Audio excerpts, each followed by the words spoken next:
Well, good evening, good morning, afternoon, whatever. Here I am with our last lecture of the semester for the week of May 4th. You hopefully got through the 2 week World War II one, and now what I just want to do is what I call my brief history of the Cold War. I'm just going to kind of sketch out the period of time known as the Cold War. I'm also in this lesson going to include a Civil War music, Cold War music playlist, which I hope that which I want you to listen to, and then in the discussion board, comment what you think some of those songs say about the era. So the Cold War is probably the most influential thing for me because I grew up at the end of the Cold War.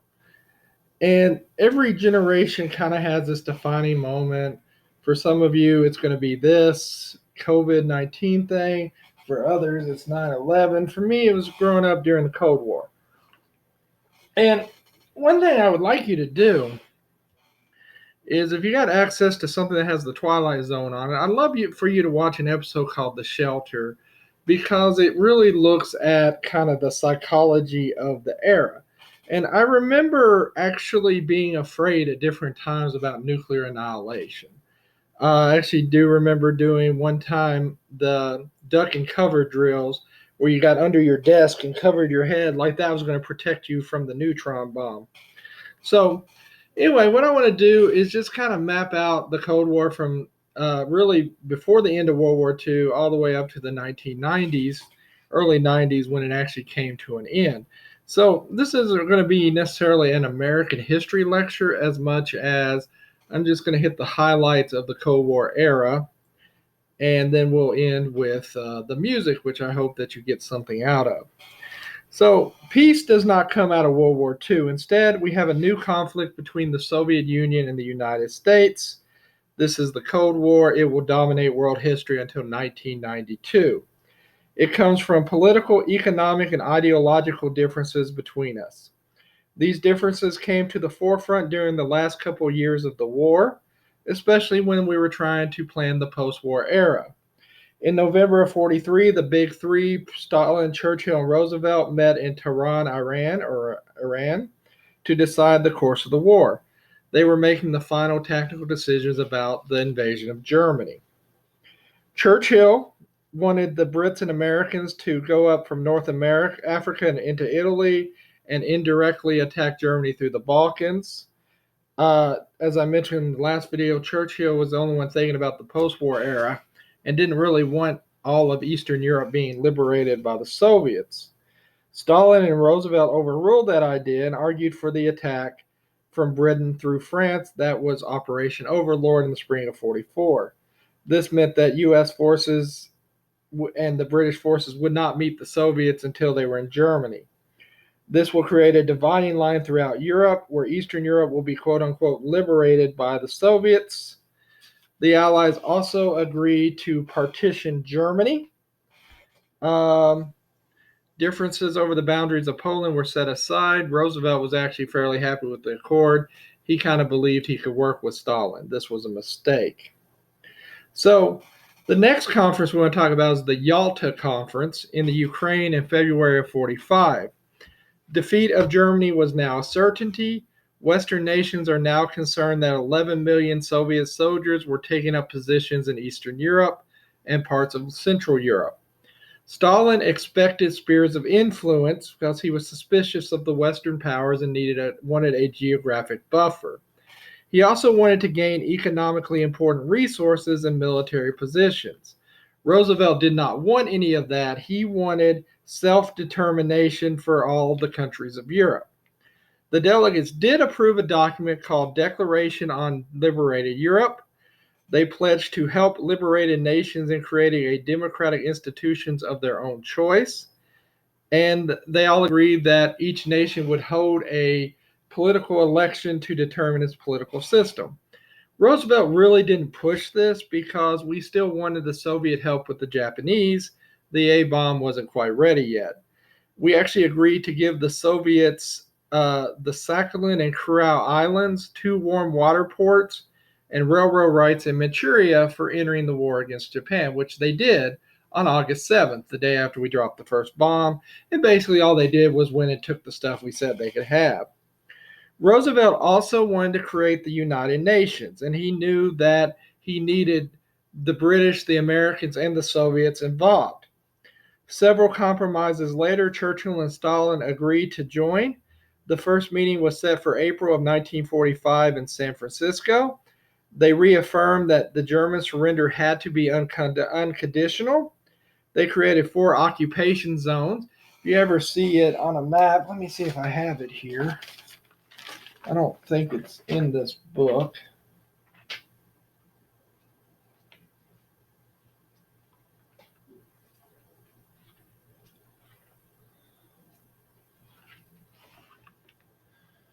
Let's see here.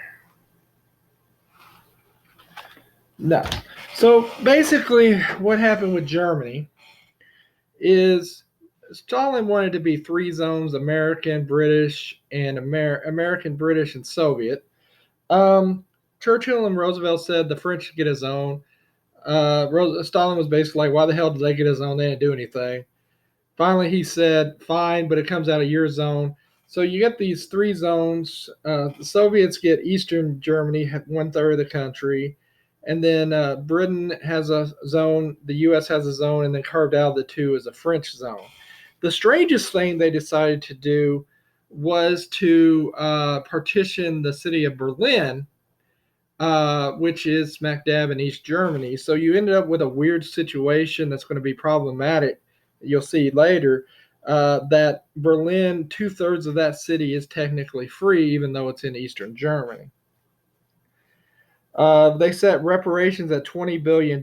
They worked out a compromise on Poland. They agreed to set up a provisional government with members of the Lublin Poles, who were the communists, and the London Poles, who were not communists. Stalin agreed to free elections in Poland, but the issues of free elections in Eastern Europe caused a rift. He said they could be freely elected if they were pro-Soviet. Now, if it's freely elected, that is just not something you can guarantee. He said he would not compromise on these goals, and really we weren't in a position to push it. Our relations with the Soviet Union began to deteriorate because the U.S. had terminated the Lend-Lease Act, and we had refused to give them a $6 billion loan for reconstruction. For our part, we felt like Stalin did not fulfill the promises of the Declaration on Liberated Europe, and he didn't. In February of 1945, the Soviets engineered a coup in Romania, establishing a puppet communist state. They also arrested the London Poles, putting the communists in charge of Poland, and began setting up puppet governments throughout Eastern Europe. The last war conference, Potsdam, July of 1945, held under mutual suspicion. Roosevelt had died. Harry Truman was the new president. Truman had received the word of the successful atomic bomb test during the conference, and he said he would have a more stiffened resolve towards Stalin. Truman demanded free elections in Eastern Europe. Stalin refused, saying he would not allow any anti-Soviet governments. This basically condemned Eastern Europe to Soviet domination. Oh, and by the way, when Truman learned about the A-bomb test, by the way, he didn't actually know about it till he became president. Of course, Churchill already knew because we have been working together with them. And so Truman decided that he needed to tell Stalin something. And he said, I just want you to know we got this weapon and we think can end the war with Japan. It's a big deal. And if you looked at Truman's diaries, he's like, oh, well, I don't think Stalin understood me. He didn't seem too interested in it. I don't think he understood what I was talking about. The truth of the matter is Stalin already knew. Stalin had a really immense network of spies and murderers throughout the world. In fact, one example of his reach, Leon Trotsky, who he had ousted when he came to power, was in exile in Mexico. He lived on a fortified estate, and he accidentally died with an ice pick to the back of the head. You know, accidents happen, right? Now, it just shows you Stalin could get anywhere in the world he wanted. Um, so, Soviets saw the actions of Eastern Europe as necessary for their security. Our Secretary of State, James Burns, then proposed a 25-year disarmament plan for Germany. The Soviets rejected it. It seemed that the Soviets wanted to create a new East German communist state. Um, Burns then announced that U.S. troops would have to remain in Europe indefinitely, and we're still there. And we began to work with the French and the British to begin the creation of an independent West Germany. The Soviets saw that as a threat. Each side believed that the other wanted global domination. In March of 1946, Churchill gave a speech in America called the Iron Curtain Speech, where basically said the world was now in two armed camps. I'm going to try to find a copy of that to include in this week's presentation. Should not be too hard. All right, so that's the end of the war. Didn't exactly end particularly well, did it? So, how does the Cold War unfold? So, of course, both sides are blamed for starting the Cold War. The conflict is between our political ambitions as we compete for political and military supremacy. The Soviets did not want to give up their influence in Eastern Europe, and we did not want to give up our newfound power and prestige in the world. Between 1945 and 49, there would be continual conflict between the two sides. The first area of disagreement was obviously Eastern Europe. The U.S. and Great Britain wanted self-determination. The Soviets said nope. And so they set up pro-Soviet regimes in Poland, Romania, Bulgaria, and Hungary, all becoming satellite states of the Soviet Union. We weren't willing to go to war over that. Now, the first time that the Cold War gets hot is in Greece. There's a civil war in Greece. In 1946, the Communist People's Liberation Army fought the British-backed anti-communist forces for control. Basically, the British were doing what they had always done, like in India. The British didn't necessarily like to get involved directly, so they would generally support one side. Well, the problem was the British were running out of money. World War II had basically broken the empire, and so they were too weak to keep up their support. So they went to Harry Truman and said, the United States really has got to pick up here. And Truman was concerned about Soviet expansion, so he steps up with what is called the Truman Doctrine. This would be U.S. money to countries that were threatened by communist expansion. He believed that the Soviets had to be stopped in Greece or it would spread. This is what will later be called the domino theory. He requested $400 million of economic and military aid to Greece and Turkey, which Congress approved. In June of 47, Truman followed that up with a European economic recovery plan called the Marshall Plan, named for General George C. Marshall, our Secretary of State. It was intended to rebuild Europe and to restore the economies after the war. We will spend $13 billion on economic recovery in Western Europe. We said the policy was against hunger, poverty, desperation, and chaos. The Soviets believed that the U.S. had bought allies and spheres of influence. Now, both things are true.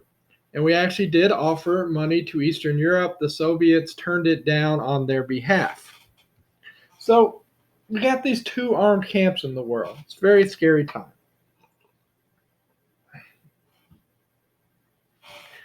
Now, initially, the U.S. wanted to get out of Europe as quickly as possible, but we have to remain in European affairs. George Kennan, an American advisor in 1947, advocated a policy of containment to stop further Soviet aggression. This will become our official policy after the blockade of Berlin in 1948. We'll get to that in a minute. So, the next area of trouble is Germany itself. The only thing we agreed to was to denazify Germany and to split it into the occupation zones. The Soviets decided to take their reparations in the form of heavy industry and machinery.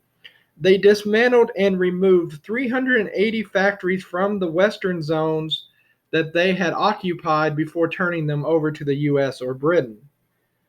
And literally, they took everything. They took the bricks and the walls and everything of these factories, 380 of them. By the summer of 1946, they had taken 200 chemical, paper, and textile factories from their zone. You imagine that? They just basically stole the economy of Germany. They did reestablish the German Communist Party. The British, French, and Americans began to merge their zones economically, and in February of 48 announced plans that they would be remerging those three zones. This would become the West German federal government. The Soviets did not want this to happen, even though they're making their own German country too. So their response to this was a blockade of West Berlin. Remember, you got Berlin up in eastern Germany, and the Soviets controlled the road and allowed us to take food in there. Well, they shut that down. Now, the Western powers do not want a military confrontation. They don't want to risk World War III, but they also didn't want to break the blockade with trains and trucks. So the answer was the Berlin airlift. We had to keep 2.5 million people in West Berlin alive. At its peak, we flew 13,000 tons of supplies into Berlin every day. In fact, some American pilots actually took chocolate bars and little parachutes and dropped them for the kids. In fact, the kids would actually get these parachutes and try to mail them back with their addresses so the pilots knew where to drop the chocolate. In a way, this worked out beautifully for us because the last time American and British planes flew over Berlin, we were dropping bombs. Now we're dropping chocolate. That is how you win the hearts and minds of people. People love chocolate. Eventually, the Soviets will lift the blockade in May of 49, but it increased the tensions between the two powers. Germany is split into two nations. Berlin will remain a divided city and a constant source of tension. In fact, if you watch or read a lot of Cold War novels, a lot of them take place in Berlin as the focal point of whatever issue. So, let's go forward.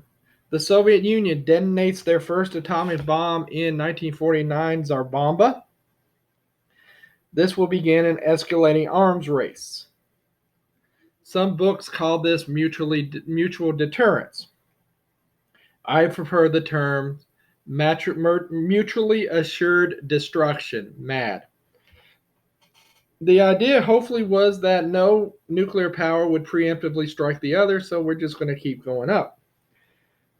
This will lead us to form the North Atlantic Treaty Organization, or NATO, in April of 1949.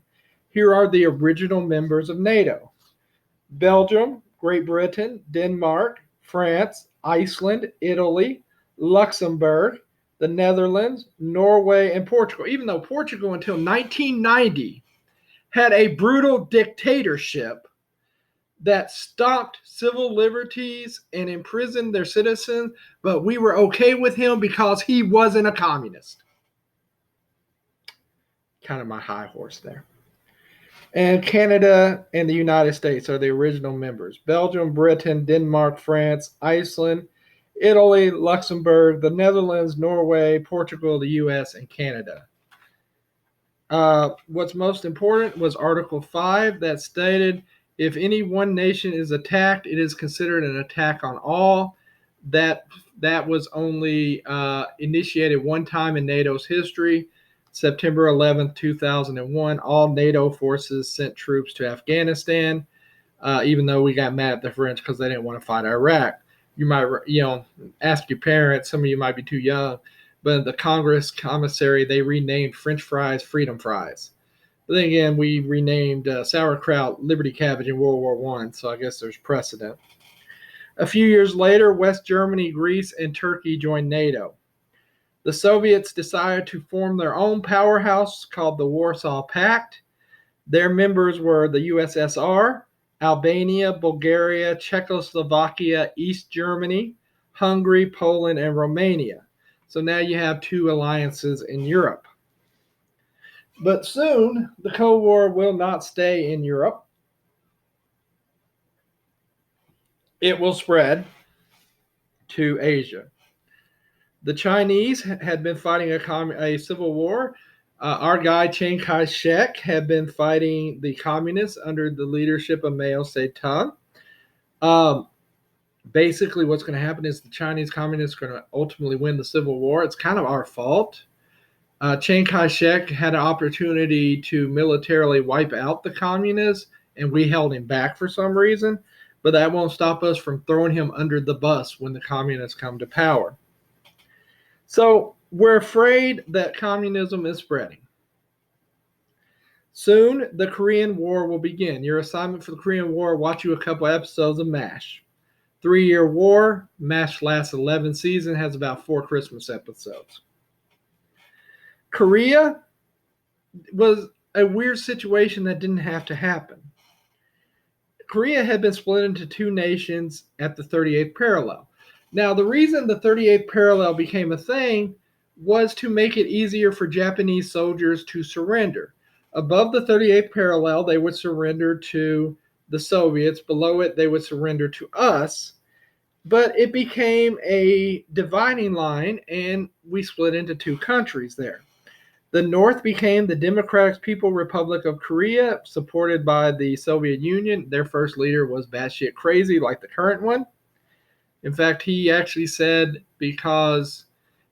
told his citizens one time, because crops weren't growing, that everybody needed to go defecate in their lawn.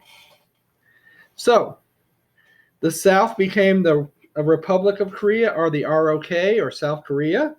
They were allied to the United States. Now, here's the weird part. We had intentionally not giving South Korea as many weapons as they wanted because we were afraid they would invade the North. What are you going to do? So on June 25th, 1950, North Korean troops invaded South Korea. The U.S., with the support of the UN, decided to intervene. And really, at first, this went very poorly. Our first soldiers there were on garrison duty in Japan. After the war, Japan gave us absolutely no problems. They're kind of soft. So we immediately got pushed down to what was called the Pusan perimeter, down at the bottom of the country. Some of the worst fighting that you could possibly imagine. Eventually, though, by September of 1950, UN forces, the U.S. and ROK, under the command of General Douglas MacArthur, began marching out. In fact, he does this really. You may know I don't like MacArthur. What he does here is one of the reasons. Now, one thing he decides to do is he decides on an amphibious landing of Incheon that he didn't necessarily need to do, but he thought it would look cool. Fortunately, it worked. So Douglas MacArthur is going north, and Douglas MacArthur basically on his own decides that he wants to go cross the 38th parallel and reunite Korea. The problem here was China. The Chinese leader, Mao Zedong, said that if you go across the 38th parallel, China will invade and we will fight you. Now, MacArthur did not believe this. He believed that China was a puppet of the Soviet Union, which isn't true. Soviet Union and China hated each other. There's always been tension between China and Russia. About 10 years ago or so, they actually almost went to a conventional war because one country accused the other country of stealing their rain. The Chinese come across the border. They push us back. Fighting will go on for another 2 years, resulting in a stalemate. The armistice is signed in 1953. The 38th parallel becomes a demilitarized zone. We lose 50,000 men in that war. We are still there. It's one of the most dangerous places in the world. You got that DMZ there. Now, I will say there are 2 very important things that come out of this war. Number 1, this was our first war with a desegregated army, so it allowed us to work some of those racial kinks out. And number 2, I mentioned the show MASH. Well, the Mobile Army Surgical Hospital starts here in Korea. What they were finding is a lot of people were dying as they were trying to evacuate them behind the lines to their bases further back. So what they did is they started setting up these mobile hospitals within a mile or so of the battlefield, and they were very successful. I think the success rate is if you had a pulse when you got into the MASH, you had a 97% rate of survival. And they're showing this in the show. And they are going to figure out new techniques because, necessity, is the mother of invention. Um, so, you know, the Korean War, what do we say about that? Well, it's a tie. It's our first war, the Cold War, and it's a tie. What does that mean? So that also kind of turned the page on Truman's presidency. He had won a term of his own, so he did serve for 8 years.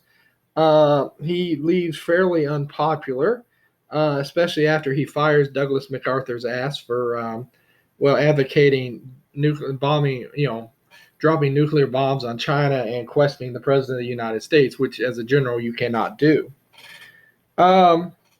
So our next president is Republican Dwight D. Eisenhower, and he's going to have an interesting presidency.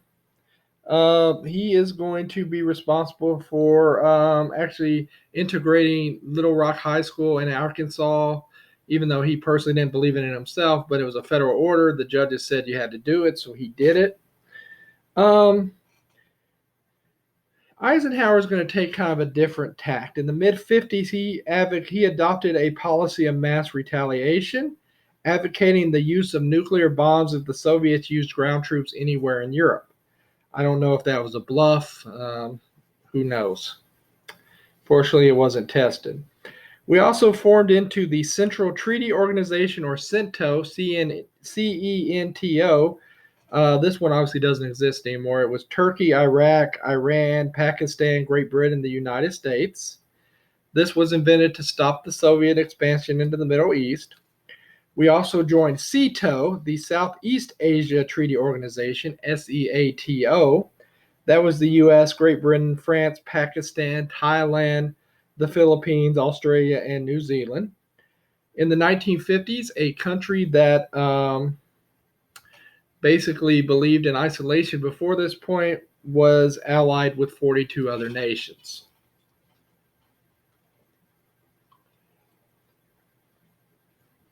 The next big event is Stalin dies in 1953, but it does not lead to a thaw in the Cold War.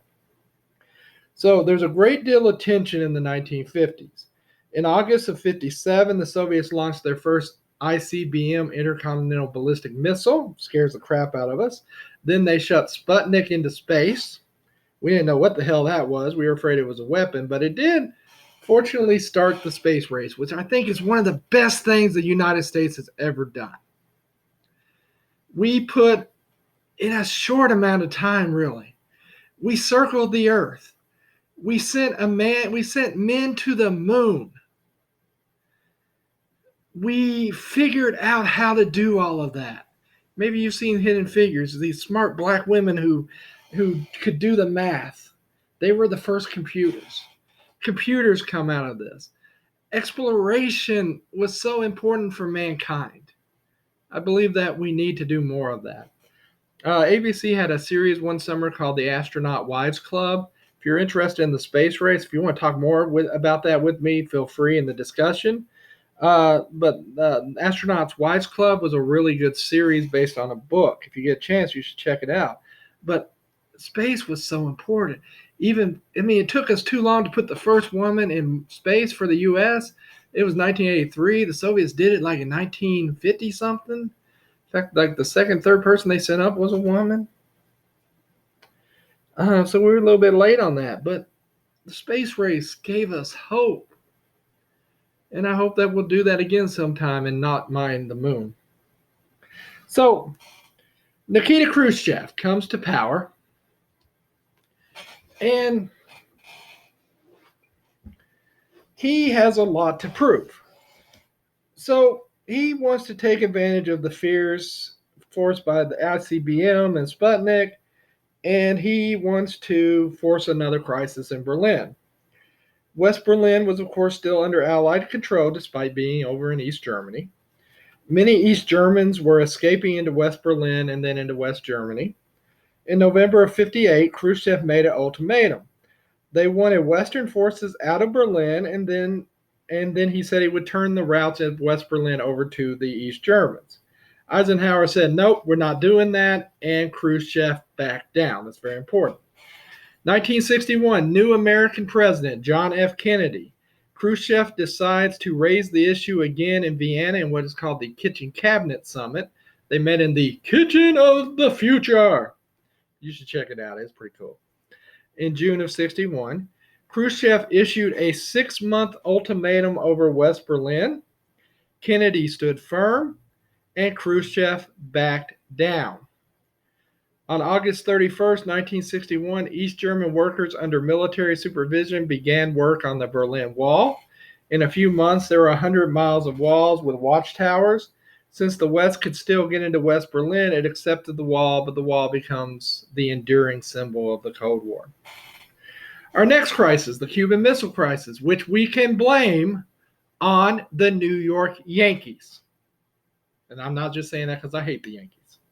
I do miss baseball, though. So here's the deal. Fidel Castro. His lifelong ambition was to be a Major League Baseball player, and eventually he washes out in the Yankees organization. So then he had to go to his fallback position, which was dictator of Cuba. You know, you got to have a fallback. So he came to power. The U.S. will try to intervene and depose Castro. Basically, we had a lot of Cuban refugees come to the country and say, man, you got to help us out. This was called the Bay of Pigs invasion. It was actually planned under Eisenhower. JFK hated the idea. What we did is we trained some Cuban rebels, and we were supposed to give them air support, and then we dropped them off on the island. They were supposed to fight. Well, JFK thought it would be a disaster. He calls off the air support. It turns into a disaster. What it does is it forces Cuba and Fidel Castro to go get closer to Khrushchev and the Soviet Union. In 1962, the Soviet Union decided to put nuclear missiles in Cuba, just 90 miles away from us. The U.S. would not allow that, even though we have still today, unfortunately, nuclear missiles in Turkey, which was about 90 miles away from them. Well, we have a few now. We found out that there's really a really good 13 Days in October, I think is the name of the film, Kevin Costner. Really pretty good. So basically what we found out was that ships with the missiles were headed to Cuba.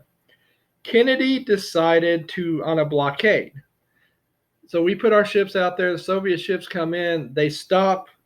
They are so close that a nervous ensign could start a war. So both sides began negotiating. On the first day, it looked like Khrushchev was giving in. And the second day, hardliners got to him. So Kennedy and his brother RFK basically said, okay, we're going to accept what you said. The first day, they made the deal. Kennedy agreed not to invade Cuba.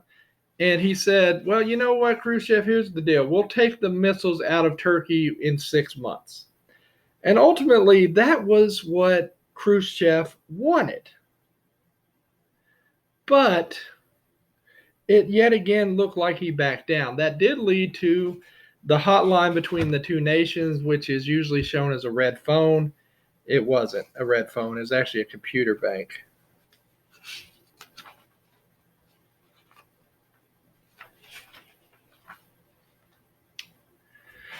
All right. So next is the Vietnam War. Obviously, we could spend a lot of time. I'm going to make this really kind of short. So French colonial masters were defeated by the Vietnamese in 1954. They allowed themselves to be ambushed in a valley. And because it was all the rage, Vietnam was split into two nations. The North was controlled by a man named Ho Chi Minh, who received Soviet aid, and we set up a pro-Western regime in South Vietnam under the very corrupt man named Ngo Dinh Diem. Kennedy actually grew very unhappy with this regime and did not think it had the support of its people. And this very much hurt South Vietnam with its dealings of the Viet Cong, guerrilla soldiers who got directions from the North. In November of 1963, the U.S. supported a military coup in South Vietnam, which led to an even worse government. Now, there's some evidence to suggest that JFK was getting tired of dealing with this and may have actually been thinking about pulling troops out. We will never know because in November of 1964, JFK will be assassinated by Lee Harvey Oswald with the magic bullet um, in Dallas, Texas. Now, why was he in Dallas, Texas? Because he had just supported the Civil Rights Act, giving African Americans more rights and the ability to vote freely and things like that. And so he felt like he had to go to Texas to kind of shore up support, and that's why he was there, and that's why he was killed. So in 1964, under President Lyndon Baines Johnson, we began sending more and more American troops. We were afraid that the communists in the North would take over. We were very much afraid of that domino theory. The U.S. was ultimately unable to defeat the Viet Cong. There's really two instances that kind of made this impossible. One was the Tet Offensive. That was in 1969. Ho Chi Minh was dying. They wanted to win the war for Uncle Ho, so it was a coordinated attack on American and South Vietnamese bases throughout the country. It was actually militarily a failure, but Vietnam was the first war that was televised, and what you saw is a bunch of dead bodies on the field. And it did not make very good television. In fact, Walter Cronkite went on the news that night and said that we could not win the war in Vietnam. If you want to see kind of a good portrayal of what that was always like having it in the background, check out the show The Wonder Years. I think it's on Netflix. It's a good show. It's one of my favorites from middle school. The other was the My Lai massacre. Now, basically, what happened with My Lai was we received intelligence that there were a bunch of Viet Cong soldiers in the valley, in the city of My Lai, the town of My Lai village. And we were told that if we attacked at 10 a.m. or so, I'm not sure the exact time, that most of the townspeople would be at the market and the only people there would be the Viet Cong. Well, the opposite was true. Under Lieutenant Kazi, they basically rounded up men, women, and children and killed them. At first, they tried to cover it up, but a photographer actually came forward. Lieutenant Kazi will be court-martialed. He'll kind of become a cause celeb for anti-war and pro-war. The anti-war said, see, this is what happens to people when you put them in these positions. The pro-war people said, man, he's just doing his job. Why are you messing with him? Eventually, he'll be pardoned by Nixon. So that's the problem here. You can't win the hearts and minds of people in this type of war. Now, check out the movie Good Morning Vietnam, probably Robin Williams' best work on this. It got to the point, and we began sending more and more troops. This leads to the anti-war movement, which never is a majority in this country, but gets more and more powerful. A lot of the music that we're going to have in the music section will kind of be from this anti-war period, these protests.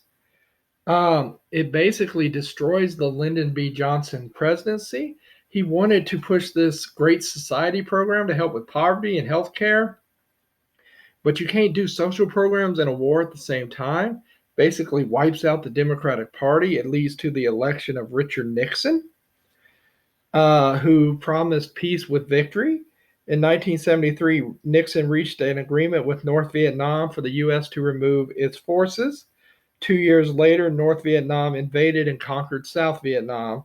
One of the most iconic shots is the fall of Saigon. It's a lot of our allies trying to get on a helicopter to leave to the United States. That will open up a new era. This will be the era of detente. Nixon and Henry Kissinger believed in realpolitik, just like our guy Otto von Bismarck. Nixon actually opens up diplomatic relations with Red China and eventually allows China to join the UN. This is the era of detente. And it worked really pretty well. We were able to work the Chinese and the Soviets off of each other. This is also a period where Europe begins to decolonize. For those former colonies become independent nations. South Africa will have apartheid until 1992, where they arrested Nelson Mandela in 1962. In March of 1948, another thing during this period, Truman approves a new Jewish state in Palestine. On May 14th, 1948, the new state of Israel was proclaimed. Arab states were not happy, and neither were some in Truman's government. All right, so what I want to do now is just kind of go through some major events from the Soviet side. So, Stalin was in power for a really long time after World War II. And he's trying to restore his industrial base. He doesn't really have a whole lot of luck. They do develop their own thermonuclear weapons in 1953 after we do our hydrogen bomb. That's actually pretty interesting. The creator of the bomb said, "We have become Vishnu, the destroyer of worlds." They have MiG fighters. Those are jet fighter planes that we actually fought in the Korean War.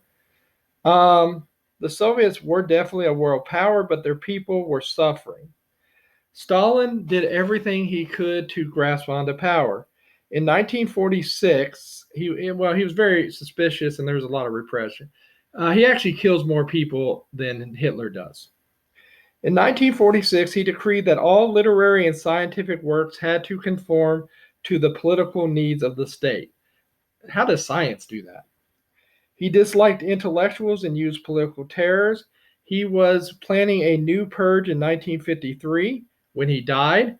After that, a collective leadership under Khrushchev comes about. They end the system of forced labor. Khrushchev even condemns Stalin at the Communist Party meeting in 1956, began permitting limited intellectual freedom, and began de-Stalinization. They also reduced the power of the secret police and closed some Siberian prison camps. The revelations about Stalin caused some turmoil in the ranks and even rebellion in places like Hungary. Soviet troops had to crush an uprising in Hungary in 1956. After that, they downplayed de-Stalinization. They are trying to gain more and more light industry. Now, one thing that Khrushchev is trying to do is they didn't like how he handled himself. He actually tried to curb the privileges of the party elite and the Politburo. Now, what's going to push Khrushchev out is, you'll remember, it looked like he backs down 3 times to American president.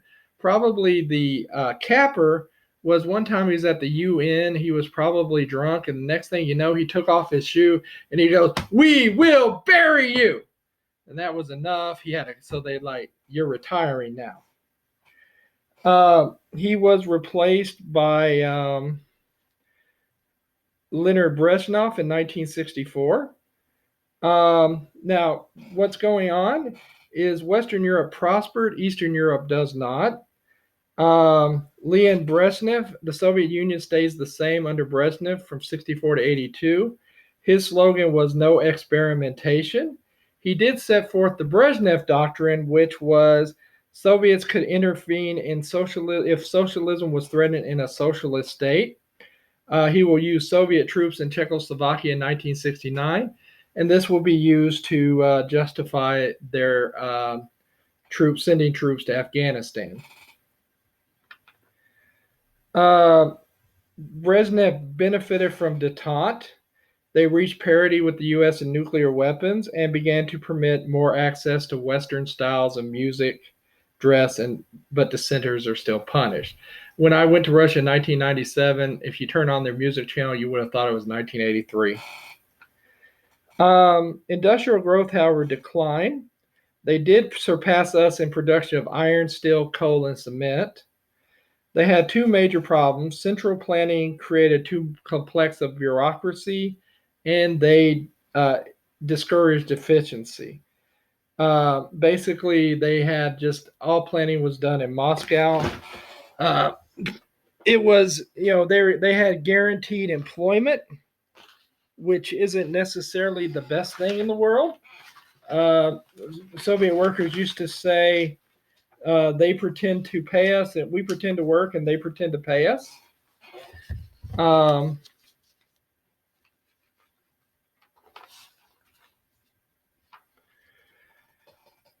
And so there was apathy, complacency, drunkenness, and absenteeism. They also have agricultural problems. They had unrest in the 70s, a series of droughts, heavy rains, and early frost. Remember, it's a big country, 11 time zones. They had to buy grain from the West, though they did stamp made in the USSR on the grain we sent them. They were becoming more and more dependent on the West. Uh, so basically, in the 1980s, you have a reformer named Atropov, who was the head of the KGB, who succeeds him in 82. He was old and in poor health, but what's important is his successor he names is Mikhail Gorbachev. Mikhail Gorbachev wanted push for glasnost um, and perestroika, that's openness and restructuring. He wanted to take reforms to their logical conclusion.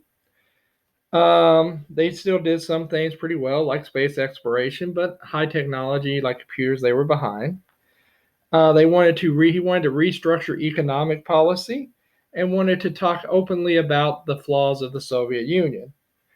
Um, Arts began to flourish. Banned works were published. He called for a new Soviet parliament in 1988, the first such body since 1918. In 1990, he actually legalized other political parties and took away the Communist Party's leading role. In March of 90, he consolidated power into a Soviet state. He became the first and only Soviet president. But the biggest problems he faced was the size and shape of the country. They had 92 nations and 112 recognized languages. Tensions began to resurface. The only thing that held it together was the iron rule of the Soviet army. Well, the Soviet army had been broken because of getting involved in Afghanistan. Afghanistan had a socialist government, and much like we did in Vietnam, they began to ramp up and send more and more people. We saw it as an opportunity, so we began to fund a group called the Mujahideen to fight the Soviets. And they're basically going to break the Soviet army. You can find on YouTube a clip of a young Donald Rumsfeld shaking the hands of one of these Mujahideen fighters that we liked so much. His name was Osama bin Laden. So basically, we caused the problems we faced in 2001 because generally we were pretty short-sighted when it came to things like that. So, I always ask this question: is the enemy of my enemy my friend? And I think the Cold War basically shows us no, absolutely not. So basically, you begin to see nationalist movements, Georgia in late 1988, then followed by other countries. Lithuania declared their independence on March 11th, 1990. Gorbachev was trying to deal with all this, hold the country together. He was trying to, appease conservatives and those who wanted more freedom. He began to work closely with Boris Yeltsin.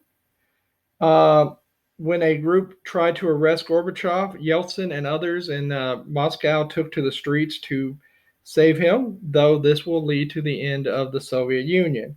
The Ukraine voted for independence on December 1st. 1 week later, Russia, Ukraine, and Belarus announced the death of the Soviet Union would be replaced by a voluntary Commonwealth of Independent States. Gorbachev resigned on December 25th, 1991, turned power over to Boris Yeltsin. Now, the last thing I want to talk about really, and I know this is a super long video, and I'm sorry about that, is the reunification of Germany. That was a big thing for me. You guys have pretty much always lived in a world with a unified Germany. That was not always the case for me. In fact, sometimes it's still weird that it's not the case. So basically, when we built the Berlin Wall in 1961, they also put up a barrier with all of West Germany. East Germany built the strongest economy in the Soviet sphere, 10th in the world, but it's like being it's not that impressive really. In 1971, a man named Erich Honecker became the leader of East Germany and will rule until 1989 with the help of the secret police called the Stasi. There was one Stasi officer for every 165 people. They had high repression, but they had the 10th largest economy in the world by 1986. In 1988, Popular unrest, due in part to an economic slump, caused a mass exodus of refugees. Hungary had gotten rid of its barbed wire border with Austria. Since you could freely move within the Eastern Sphere, a lot of people just left. Honecker refused to reform, led to larger and larger demonstrations in the summer and fall of 89. Thousands gathered in Dresden, Berlin, and Leipzig, 500,000 in East Berlin shouting the wall must go. The communist government gave in on November 9th, opened the entire border with West Germany. Thousands crossed. Thousands used sledgehammers to bring down the wall. I remember seeing that on TV. I was up late, and I see this picture. It's the Berlin Wall. I recognize it. And I see this dude just get on top of the wall, and I'm like, this guy's going to get shot. But no, it was the end of the wall. By December, there were new political parties in East Germany. March 18th, 1990, they held their first free elections. The Christian Democrats won 50% of the vote. They supported rapid monetary unification. On July 1st, 1990, the economies of East and West were united, with the West German Deutschmark becoming their official currency. After negotiations between Great Britain, France, the US, and the Soviet Union, the two nations were united again on October 3rd, 1990. Probably, for some, that's the end of the Cold War. Oh, by the way, I told you guys about the painting of Guernica in the last video. There it is. So, a lot of people thought that this was the end of history. Everything would be great after this. We wouldn't have to worry about anything anymore. Obviously, things haven't worked that well. One historian said it was the end of history. We were entering a new phase of awesomeness. Anyway, I want to thank you guys. It's been an odd semester, I know, but thanks for bearing with me. I hope that you've enjoyed these lectures. I've enjoyed giving them to you. I hope they've made sense. And I look forward to discussions about the Cold War. I'll talk to you guys later.